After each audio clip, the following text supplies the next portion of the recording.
ಕಾವೇರಿ, ಜೋಳವನ್ನು ಮಾರಿ ತಂದ ಹಣ ತಂದಿದ್ದೇನೆ. ನನ್ನ ತಮ್ಮ ಎಲ್ಲಿಗೆ ಹೋಗಿದ್ದಾನೆ?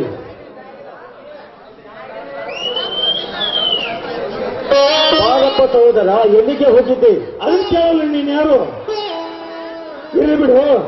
ಕೈಯಲ್ಲಿ ಹಣ ಹಿಡಿದುಕೊಂಡು ಗಂಡ ಹೆಂಡತಿ ನಕ್ಕು ನಗ್ತಾ ಇದ್ರಲ್ಲ, ಎಲ್ಲಿದೆ ಬಂತು ಇಷ್ಟೊಂದು ಹಣ? ಎಲ್ಲಿಂದ ಏಕಪ್ಪ? ಹೋದ ತಿಂಗಳು ಜೋಳವನ್ನು ಮಾರಿ ತಂದ ಹಣವಪ್ಪ ಇದು ಹಣ. ಜೋಳ ಅಥವಾ ಕಸ ತುಡು ಮಾಡಿದ ನಾವು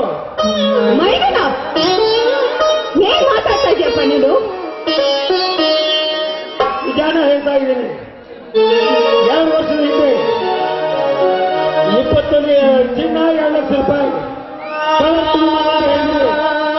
ಆ ಹಣ ನೀವು ಇಟ್ಕೊಂಡು ಬಡ್ಡಿ ಅವರು ಮಾಡ್ತಾ ಇದ್ದೀರಾ? ಮೈದುನ ಮಾತಾಡ್ಬೇಡಪ್ಪ. ಅದು ಸರಿ ಹೋಗಿತ್ತಲ್ಲ, ಮತ್ತೆ ಯಾಕಪ್ಪ ಈ ರೀತಿ ಪರೀಕ್ಷೆ? ತಮ್ಮ, ನಾನು ಮೋಸ ಮಾಡಿ ಕದ್ದು ಹಣ ತರುವವರಿಗೆ ಕಾಣ್ತೀನ? ಅಯ್ಯೋ ಮಾರುತೇಶ್ವರ, ನಾನು ನಿಮಗೆ ಕಳ್ಳನ ಆಗಿ ಕಾಣಿಸಿದರೆ ನನ್ನನ್ನು ಕದ್ದು ಅಲ್ಲಪ್ಪ ಮೈದುನ, ತುತ್ತಿಟ್ಟು ಮುತ್ತಿಟ್ಟು ಬೆಳೆಸಿದಂತ ಅಣ್ಣನ ಮೇಲೆ ಕಳ್ಳತನದ ಅಪವಾದ ಹೊರಿಸ್ತಾ ಇದೆಯಲ್ಲ, ನಿನಗೇನು ಹೊತ್ತಿದ್ಯಾ?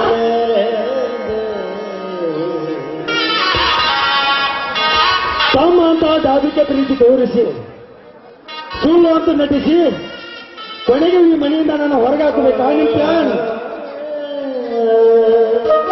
ತಮ್ಮ, ಇಲ್ಲದ ಚಿನ್ನ ಹಣ ಎಲ್ಲಿಂದ ಕೊಡ್ಲಪ್ಪ? ಈ ಮನೆಯ ಆಸ್ತಿ ಪತ್ರವನ್ನು ಕೊಡಪ್ಪ, ನಿನ್ನ ಹೆಸರಿಗೆ ಬಂದು ಕೊಡ್ತೀನಿ.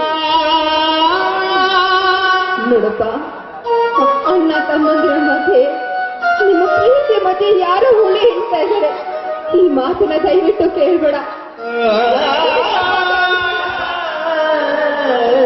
ತಮ್ಮ, ತಗೊಳಪ್ಪ ಈ ಆಸ್ತಿ ಪತ್ರವನ್ನು. ಆಯ್ತು ಕೊಡು, ಈ ಮನೆಯಿಂದ ಹೊರಟೋಗಿ. ತಾಯಿ ಗೃಹಲಕ್ಷ್ಮಿ, ಇಂದು ತೀರಿತು ತಾಯಿ ನಿನ್ನ ಋಣ, ಇಂದು ತೀರಿತು. ನಾನು ನಿಜವಾಗಲು ಧರ್ಮದಿಂದ ನರಿಸೆ ಆದರೆ ನನಗಿಲ್ಲಿ ಮನವಿ ಜಾಗ ಕೊಡು.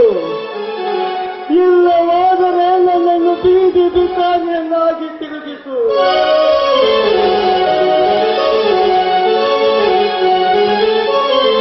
ಆದಿಸಿದಾತ ಸುಖದೋಳು ಎನಿಸೆ ದೊರೆತನ ದೂರಾಗಿರಿಸೈ, ಚಪಲತೆಯೆಲ್ಲ ತೆಗೆಸಿ ಅರಿವಿನ ದೀಪ ಹೊರಿಸಿ ನಡೆದ